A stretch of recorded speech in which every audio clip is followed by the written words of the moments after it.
three massive bears came charging through the trees, straight toward a 74-year-old man standing alone in the middle of the forest. They moved fast, they moved with purpose, and they didn't stop. But what happened next left everyone who witnessed it completely speechless. This is Joel, and these three bears weren't trying to kill him. They were coming home. Deep in the forests of Western Virginia, where the roads stop and the tree line swallows everything whole, there is a 262-acre farm that most people will never find. No neighbors, no foot traffic, no visitors dropping by on Sunday afternoons, just rolling woodland, mountain silence, and one man who chose this solitude not out of bitterness, but out of love. Joel had lived this way for years, 74 years old, weathered by seasons, shaped by a life that moved at the pace of the land around him. He knew these woods the way most people know their own backyard.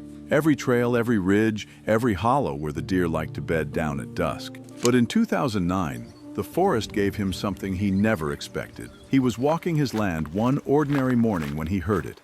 A sound so small and so desperate it almost disappeared beneath the wind. He stopped, he listened, and there, tucked at the base of a fallen oak, were three bear cubs, tiny, trembling, completely alone. Joel searched the surrounding area. He called out in the quiet way experienced woodsmen do, watching the tree line for any sign of movement.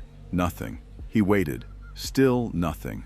Whatever had happened to their mother, whether she had been taken by hunters, struck by illness, or simply lost, she was not coming back. These three cubs, barely weeks old, were staring up at him with dark, glassy eyes that held no understanding of how close to death they actually were. Joel stood there for a long moment, weighing what he knew against what he felt. He knew bears were wild animals. He knew that raising them meant taking on a responsibility that most people would call reckless or outright dangerous. He knew that a bear cub grows fast, and that the warm, clumsy creature sleeping in your arms today becomes a 150-kilogram animal with claws like curved knives before you've had time to fully think it through. He knew all of that. And then he picked them up anyway. He brought them home. And that was the moment everything changed. Not just for the cubs, but for Joel himself. He named them. He fed them by hand, coaxing warmth and life back into their fragile bodies through the long, cold nights. He learned their personalities the way a parent learns a child's. Which one was bold, which one was cautious, which one would always be the first to cause trouble and the last to apologize for it. He prepared their food with the kind of quiet dedication most people reserve for those they love without condition. Honey, fruit, the particular things that made their ears perk up and their heavy bodies sway with anticipation.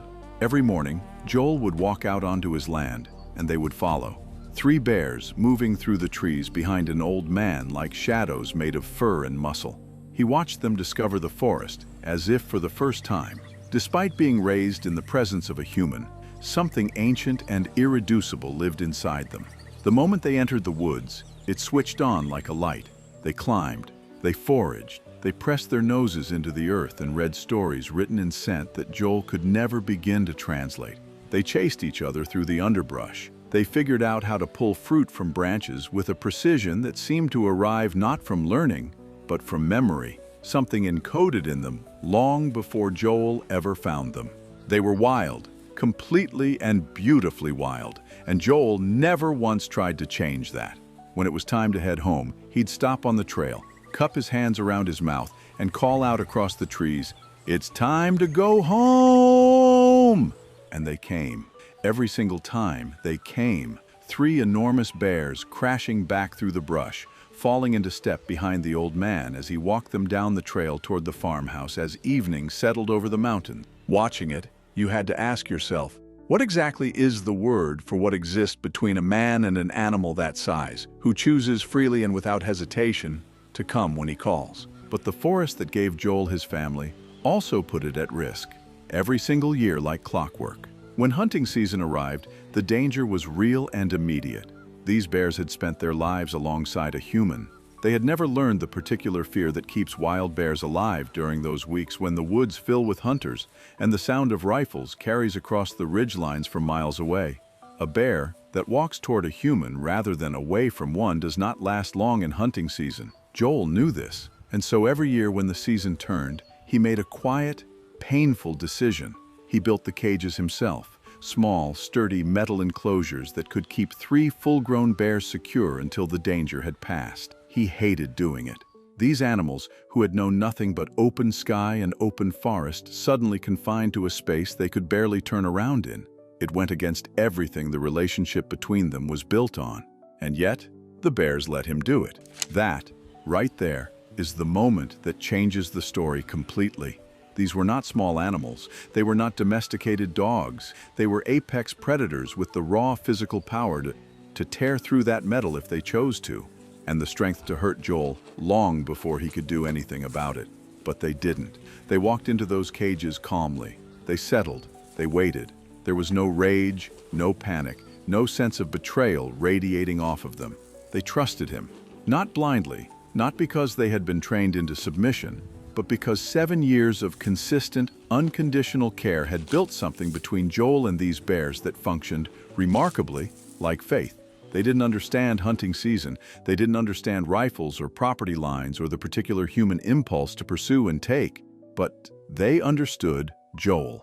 And somewhere, in whatever way a bear's mind processes the world, they had decided that if Joel said this was necessary, it was necessary. He'd sit with them during those weeks, talk to them through the cage wire the way you'd talk to someone waiting out something difficult, reassure them in the way that has nothing to do with language and everything to do with presence. And when hunting season ended, he opened the cages and they walked out into the light, and life resumed as if it had never been interrupted.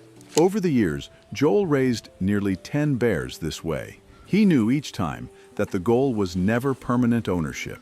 The whole point was the opposite, to build them up, to let them grow into themselves, to give them back to the wild when the time was right. He had done it again and again, releasing each bear back into the forest at the appropriate moment, trusting that what he had given them was enough to carry them forward. The hardest part was that he never saw them again after that. Each release felt like a door closing, permanent and quiet. He would watch them walk into the trees, and the trees would take them, and that would be that. For many years, it felt like sending children into a world that offered no return address. But these particular three that had come to him so small and so helpless on that ordinary morning in 2009, these three were different.